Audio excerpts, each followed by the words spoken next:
আপনি কি জানেন রসুল সাল্লাল্লাহু আলাইহি ওয়াসাল্লাম ঘুমানোর আগে একটি সুন্নত পালন করতেন। দেখুন, নবীজির সুন্নত পালনের মধ্যে জীবনের সকল সুখ শান্তি সব ধরনের ভালো রয়েছে। তাই আজকে আমি আপনাকে নবীজি সাল্লাল্লাহু আলাইহি সাল্লাম ঘুমানোর আগে যে সুন্নতটি পালন করতেন এই সুন্নতের কথা আপনাকে বলবো। ইনশাআল্লাহ আপনি প্রতিদিন নবীজির এই সুন্নতটি পালন করে ঘুমাবেন, তাতে আপনার জন্য অনেক কল্যাণ রয়েছে। আর আশা করি আপনি এই ভিডিওটা শেয়ার করে সবাইকে জানিয়ে দেবেন। আর যদি আপনার ভালো লাগে তাহলে আমার চ্যানেলটা সাবস্ক্রাইব করবেন ও একটি লাইক ও একটি কমেন্ট করবেন। তো আসুন এবার সুন্নতটা জেনে নেই।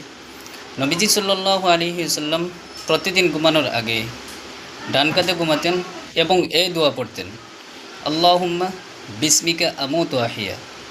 এই দোয়া অধিকাংশ মানুষ ভুলে যায়, অধিকাংশ মানুষ শুধুমাত্র শুয়ে থাকে, ঘুমানোর অপেক্ষায় থাকে, নবীজির সুন্নতটা পালন করে না। তাই আসুন আজকে থেকে আমরা নবীজির সুন্নতগুলো পালন করার চেষ্টা করি। আর এই দোয়া অবশ্যই ঘুমানোর আগে পড়তে ভুলবেন না। তো আশা করি আপনারা বুঝতে পেরেছেন। আমি আবার আপনাদেরকে অনুরোধ করব, সবের নিয়তে ভিডিওটা বেশি বেশি শেয়ার করেন। নবীজির একটি সুন্নত যদি আমার এবং আপনার কারণে জীবিত হয়, তাহলে আমরা এক শহীদের সমতুল্য সওয়াবের অংশীদার হব। আজকের মতো এখানে রইল। সবাই ভালো থাকবেন, সুস্থ থাকবেন। আসসালামু আলাইকুম ওয়া রাহমাতুল্লাহি ওয়া বারাকাতুহু।